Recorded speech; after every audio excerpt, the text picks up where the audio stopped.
Gate टिनिटी। और आप लोगों के लिए एक न्यू रिक्रूटमेंट जो कि लेकर के आया हूं मैं, that is from the Himachal Pradesh public service commission की तरफ से।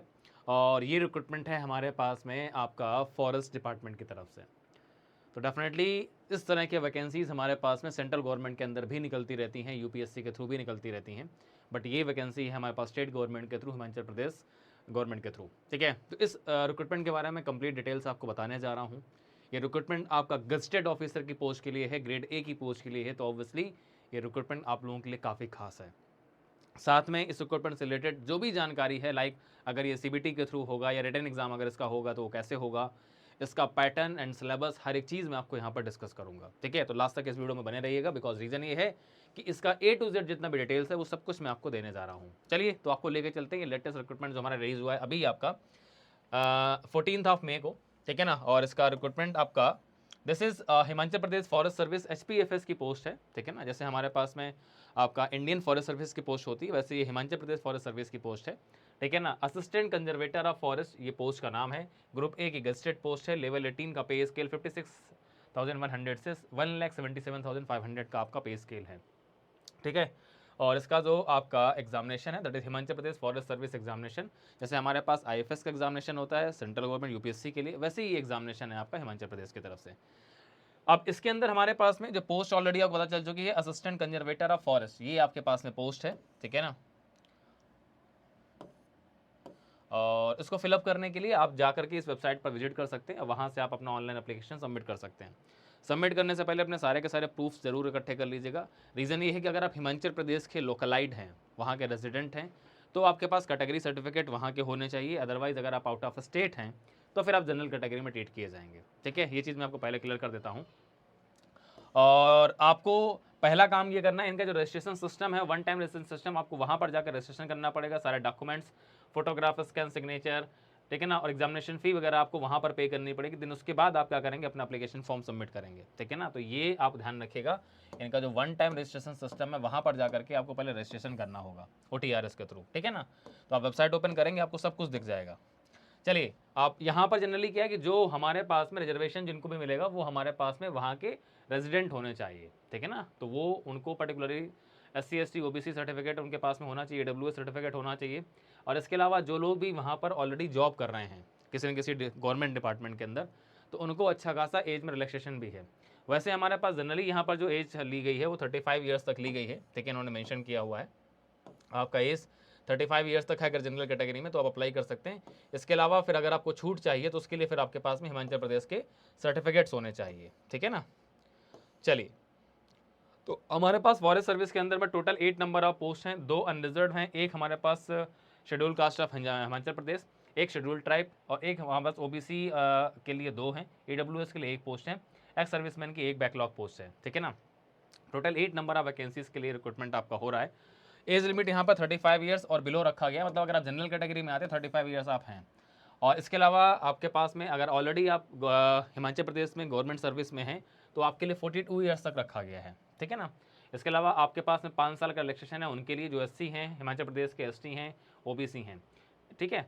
और एक 2025 से, मतलब कि जो एज का क्राइटेरिया रखा गया है वो 1 जनवरी 2025 से रखा गया है। अगर 1 जनवरी 2025 तक अगर जनरल कैटेगरी में आप आते हैं और आपकी 35 ईयर्स एज कंप्लीट हो चुकी थी तो इस फॉर्म को आप अप्लाई नहीं कर पाएंगे, ठीक है ना। ये खास करके याद रखिएगा। चलिए, अब आते हैं हमारे पास में आगे मैं बात करता हूँ कैसे आपको इस एप्लीकेशन फॉर्म को फिलअप करना है। यहाँ पर है एसेंशियल क्वालिफिकेशन, आपके पास में बैचलर्स डिग्री होना चाहिए, या तो साइंस में होना चाहिए या तो इंजीनियरिंग में होना चाहिए। साइंस के अंदर आपके पास agriculture, botany, chemistry, computer application या साइंस, इनमें डिग्री हो, या इंजीनियरिंग में agriculture, chemical, civil, computer, electrical, electronics या फिर मैकेनिकल में आपके पास इंजीनियरिंग डिग्री है। फिर environmental science, forestry, geology, horticulture, mathematics, physics, statics, veterinary science and geology, ठीक है ना। अगर इनमें आपके पास डिग्री है तो आप इस फॉर्म को अप्लाई कर सकते हैं, ठीक है ना। लेकिन ध्यान रखिएगा जो भी हमारे फाइनल ईयर के स्टूडेंट्स हैं, बिकॉज यहाँ पर पासिंग सर्टिफिकेट चाहिए होता है इन सारी पोस्ट के लिए, ठीक है ना। ये PSUs नहीं हैं, ये गवर्नमेंट बॉडीज़ हैं, ठीक है ना। तो यहाँ पर आपको पासिंग सर्टिफिकेट मतलब डिग्री होना चाहिए। तो जो भी फाइनल ईयर के स्टूडेंट्स हैं वो इस फॉर्म को अप्लाई नहीं कर पाएंगे, बाकी जो पास आउट हो चुके हैं वो लोग इस फॉर्म को आराम से अप्लाई कर सकते हैं, ठीक है। अब दूसरा हमारे पास केस आता है कि आपके पास में, हाँ, आपके पास में ग्रेजुएट्स है अगर, in that case of graduates with pure mathematics and statics that must have taken science subject in their 10+2 और इक्विवेलेंट एग्जामिनेशन। अगर आपका ग्रेजुएशन प्योरली मैथमेटिक्स और स्टैटिक्स में, लेकिन आपका साइंस सब्जेक्ट आपका 10+2 आपका लेवल पर होना चाहिए, ये खास करके ध्यान रखिएगा, ठीक है ना। और जो जनरल कैटेगरी के लोग हैं, जो जनरली उनको क्या है, हिमाचल प्रदेश इस SPFS के अंदर में जनरली आपको क्या है 6 चांसेस मिलते हैं। बाकी कैटेगरी वालों के लिए चांसेस सारे के सारे फ्री हैं, मतलब अनलिमिटेड चांसेस हैं। पर जो जनरल कैटेगरी के लोग हैं उनको 6 चांसेस मिलते हैं इस रिक्रूटमेंट में पार्टिसिपेट करने के लिए, ठीक है ना। चलिए, अब यहाँ पर हमारे पास में कुछ फिजिकल स्टैंडर्ड भी उन्होंने दिए हैं कि अगर आप मेल हैं तो आपका हाइट, चेस्ट और कैपेसिटी टू वॉक कितना होना चाहिए, फीमेल भी हैं अगर, just like similar to IFS, जैसे आपका IFS का एग्जाम होता है सिमिलर आपका बिल्कुल है। देन आपके पास मेल कैंडिडेट्स के लिए आपके पास में अगर आप इन स्टेट से आते हैं लाइक गोरखाज, असमीज़, मेघालय, लद्दाखी, सिक्किम्स, गढ़वालीज, अगर आप इन कैटेगरीज में आते हैं, इन स्टेट से आते हैं, तो आपका फिर यहाँ पर आपका मेल और कैंडिडेट्स का हाइट से रखा गया है। हेल्थ सर्टिफिकेट आपको प्रोड्यूस करना होगा, ठीक है, वो आपके पास में सेंट्रल सर्विस रेगुलेशंस के हिसाब से आपको देना होगा। This post is not suitable for the person with benchmark disabilities, मतलब जो फिजिकली चैलेंज कैंडिडेट्स हैं उनके लिए ये पोस्ट सुटेबल नहीं है, उन्होंने साफ साफ मेंशन कर दिया है। आइए अब बात करते हैं हमारे पास में नॉलेज आपको कुछ ये होना, डिजायरेबल क्वालिफिकेशन ये है कि आपको customs, manners, directors, dialectics of the Himachal Pradesh and suitability appointment of the peculiar conditions prevailing in the Pradesh, इनका थोड़ा बहुत अगर नॉलेज है तो ये आपके लिए एक डिजायरेबल क्वालिफिकेशन, मतलब एक प्लस पॉइंट है आपके लिए। एग्जामिनेशन कैसा होगा, पहले आपको एक प्री एग्जाम देना होगा जो कि हमारे पास में आपका एक तरह से स्क्रीनिंग टेस्ट है, जिसके अंदर में 100 मल्टीपल चॉइस क्वेश्चन होंगे, हर क्वेश्चन 1 नंबर का होगा, जिसके अंदर history, geography, socio economic development Himachal Pradesh का, ये 30 मार्क्स का क्वेश्चन पूछे जाएंगे आपके, मतलब 30 क्वेश्चन होंगे। 30 क्वेश्चन आपके करंट इवेंट से होंगे, नेशनल इंटरनेशनल इंपॉर्टेंस, ठीक है, और 40 क्वेश्चन जो होंगे आपके मॉडर्न हिस्ट्री से 1857 ऑनवर्ड से, India, Indian culture, Indian polity, Indian economy, ठीक है ना, इनसे रिलेटेड आपके 40 क्वेश्चन होंगे। टोटल आपके पास इस तरह से 100 क्वेश्चन आपके होंगे और यहाँ पर नेगेटिव मार्किंग भी होगी। तो ये प्री एग्जाम होगा, पहले प्री एग्जाम के अंदर आपको 100 क्वेश्चन फेस करने हैं, ठीक है ना, और वहाँ पर 0.33 की नेगेटिव मार्किंग भी आपकी होगी, ठीक है ना। और इसके बाद हमारे पास में अगर आप इसको क्वालिफाई करते हैं, ठीक है ना, तो इसको क्वालिफाई करने के बाद फिर आपको मेन रिटन एग्जामिनेशन फेस करना होगा। ये मेन रिटन एग्जाम होगा IFS की तरह, जैसे IFS एग्जाम होता है जिसके अंदर में 2 पेपर्स होते हैं, वैसे ही होगा। तो IFS का प्री होता है पहले, तो जैसे प्री UPSC का सभी आपका IES सभी के लिए जैसा प्री होता है जनरली हमारे पास, वैसे ही IFS का प्री होता है, ठीक है, और उसके बाद फिर मेन एग्जाम रिटन एग्जाम होता है, तो वैसे ही इसमें भी रिटन एग्जाम आपका है, ठीक है। तो यहाँ पर आपके पास में आपको जो रिटन एग्जाम अगर आप देने जा रहे हैं तो इसके लिए सबसे पहला क्या है, आपको यहाँ पर 3 कंपलसरी और 2 ऑप्शनल पेपर्स चूज करने हैं। 3 कंपलसरी आपके पास पेपर्स होंगे और 2 ऑप्शनल पेपर्स होंगे, टोटल 5 पेपर्स आपको अटेम्प्ट करने हैं जो आपका मेन एग्जाम होगा, ठीक है। और इसके बाद में जो आपके कंपलसरी पेपर्स हैं मैं आपको वो भी बता दे रहा हूँ और ऑप्शनल पेपर्स भी बता दे रहा हूँ। पेपर जो आपको लिखना है वो या तो आप इंग्लिश में लिखिए या तो आप हिंदी में लिखिए, 2 में से एक लैंग्वेज आपको चूज़ करनी पड़ेगी एज ऑप्शन, पेपर आप किस लैंग्वेज में लिखेंगे, ठीक है ना। लाइक अगर केमिकल इंजीनियरिंग से पेपर आपको लिखना है तो आप इंग्लिश या हिंदी दोनों में से किसी में भी लिख सकते हैं। और रिटन एग्जामिनेशन के अंदर आपको एटलीस्ट जो है ना 40% मार्क्स आपको लेकर के आने हैं हर पेपर में, ईच कंपलसरी पेपर्स, हर पेपर में 40% मार्क्स होने चाहिए, मतलब 5 ही पेपर देंगे, 3 आपके पास में कंपलसरी और 2 ऑप्शनल पेपर्स, ठीक है ना। तो आपको क्या करना है, कंपलसरी पेपर जो आपके 3 हैं उसमें 40% मार्क्स लेके आने हैं और 45% एग्रीगेट होने चाहिए, ये भी ध्यान रखिएगा, एग्रीगेट 45% होना चाहिए, ठीक है। और इसके साथ साथ में आप जब रिटन एग्जाम क्वालिफाई कर लेंगे तो 1:20 के रेशियो पर आपके पास में क्या होती है, कॉलिंग होती है। 1:20 मतलब जो पोस्ट हैं उसमें आपका 20 टाइम्स 8 पोस्ट हैं, 160 लोगों के पास में क्या होगा, रिटन एग्जामिनेशन का कॉलिंग आएगा, ठीक है ना। चलिए अब हमारे पास में आता है, बाकी चीज़ें आप इसमें डिटेल्स में पढ़ सकते हैं। जब रिटन एग्जामिनेशन आप दे देंगे उसके बाद फाइनली आपके पास में इंटरव्यू, पर्सनालिटी टेस्ट की भी कॉलिंग आएगी, ठीक है ना। और जितने भी पेपर्स आप देने वाले हैं सारे के सारे पेपर्स 3 घंटे के होंगे, जो ये पेपर्स आप देंगे 5 पेपर्स, ये सारे पेपर 3 घंटे के होंगे, ठीक है ना। 5 पेपर में से पहला कंपलसरी पेपर जो आपका है वो जनरल नॉलेज का है, 100 मार्क्स का, 3 घंटे का पेपर ये होगा। पहला पेपर आपका जनरल नॉलेज कंपलसरी है, ये आपको देना ही पड़ेगा। देन आपके पास जनरल इंग्लिश का पेपर होगा 100 मार्क्स का, 3 घंटे का, ठीक है, 2 पेपर हो गए कंपलसरी। तीसरा कंपलसरी पेपर आपका हिंदी का है, ठीक है ना, हिंदी का पेपर आपका कंपलसरी होगा, इसमें 30 मार्क्स का 10 मार्क्स, 20 मार्क्स एंड 40 मार्क्स के हिसाब से ये होगा, या 100 मार्क्स का ये। तो 3-3 घंटे के 3 पेपर आपके हो गए, ये कंपलसरी पेपर है। इसके बाद फिर 2 आपको ऑप्शनल पेपर्स चूज़ करने हैं, ऑप्शनल सब्जेक्ट्स में से। अब इसमें से तो कोई भी 2 पेपर आप चूज़ कर सकते हैं। अगर आप इंजीनियरिंग डिसिप्लिन के अंदर आते हैं तो आप agriculture, chemical, civil, computer, electrical जो भी आपकी ब्रांच हो तो आप चूज़ करेंगे ही। सपोज मान लीजिए जैसे मैं केमिकल की बात करता हूँ तो आप केमिकल इंजीनियरिंग चूज़ कर सकते हैं, लेकिन केमिकल के साथ साथ में एक पेपर आपको और भी चूज़ करना है। बिकॉज 2 पेपर आपको फेस करने हैं। तो केमिकल इंजीनियरिंग का पेपर तो आप 3 घंटे का फेस करेंगे, लेकिन इसके साथ एक पेपर और भी चूज़ करना है। तो केमिकल इंजीनियरिंग के साथ केमिस्ट्री का कॉम्बिनेशन नहीं है, ठीक है ना। एग्रीकल्चर के साथ में एग्रीकल्चर साइंस का या फिर हमारे पास में वेटनरी साइंस का ऑप्शन नहीं है, उन्होंने साफ साफ मना कर रखा है। तो आपको इनमें से ही आपको 2 पेपर चूज़ करने हैं। तो एक आपका इंजीनियरिंग डिसिप्लिन का हो सकता है, एक आपका साइंस का हो सकता है, ठीक है ना। तो आप मैथमेटिक्स, स्टैटिक्स, फिजिक्स जो भी आप चूज़ करना चाहते हैं वो आप चूज़ कर सकते हैं, ठीक है। यहाँ पर साफ साफ मेंशन किया गया है, candidates are required to offer 2 of the above papers. Total number of questions in question paper of optional papers will be 8। 8 आपके पास क्वेश्चंस होंगे। 8 में से हमारे पास all question will carry equal marks, सब में हमारे पास सेम मार्क्स होंगे। Each paper will be divided into 2 parts, part 1 part 2 होगा, and each part shall contain 4 question. हर पार्ट में 4-4 क्वेश्चन होंगे, इस तरह से 8 question. 1 of 8 questions 5 questions are to be attempted out of the 8 question. 8 में से 5 क्वेश्चंस आपको अटेम्प्ट करने हैं। हर पार्ट में एक क्वेश्चन कंपलसरी होगा, ये साफ साफ लिखा गया है, ठीक है ना। तो इसके बाद हमारे पास में आप बाकी दोनों पार्ट में से फिर आप किसी में 3 किसी में 2 क्वेश्चन कर सकते हैं, लेकिन हर पार्ट के अंदर में आपके पास में, ठीक है ना, हर पार्ट के अंदर एटलीस्ट आपको 2 क्वेश्चन तो अटेम्प्ट करने ही करने हैं। तो 200 नंबर का आपका जो होगा पेपर होगा हर एक सब्जेक्ट का। केमिकल इंजीनियरिंग का 200 का, दूसरा जो भी ऑप्शन सब्जेक्ट आप चूज़ करेंगे उसका 200 का। उन्होंने साफ साफ लिखा है। एग्रीकल्चर इनका कॉम्बिनेशन वहाँ पर नहीं होगा, ठीक है ना, ये कॉम्बिनेशन नहीं होगा। एग्रीकल्चर इंजीनियरिंग आप ले रहे हैं तो बाकी कोई नहीं ले सकते, केमिस्ट्री आप ले रहे हैं तो केमिकल इंजीनियरिंग आप नहीं ले सकते। तो केमिकल इंजीनियरिंग के अगर आप स्टूडेंट हैं तो आप कोई और लीजिए सब्जेक्ट ऑप्शनल में, ठीक है ना।